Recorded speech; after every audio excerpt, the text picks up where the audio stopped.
একসময় ঘন বনের ধারে অবস্থিত এক শান্ত গ্রামে লুনা নামে একটি চালাক বিড়াল বাস করত। সে তার কৌতূহল এবং তীক্ষ্ণ প্রবৃত্তির জন্য পরিচিত ছিল।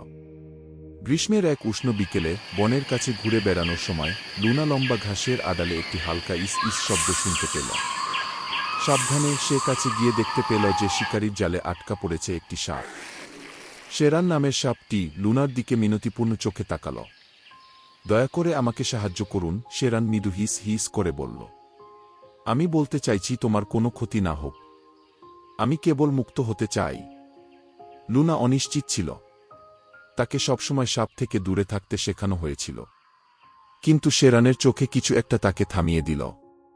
আমি যদি তোমাকে সাহায্য করি, তাহলে তুমি কি আমাকে ক্ষতি না করার প্রতিশ্রুতি দেবে? সে জিজ্ঞাসা করল। আমি প্রতিশ্রুতি দিচ্ছি, সাপটি বলল। তোমার কথা আছে। লুনা তার ধারালো নখ দিয়ে জাল ছিঁড়ে ফেলল এবং কয়েক মিনিট পরে শেরান মুক্ত হয়ে গেল।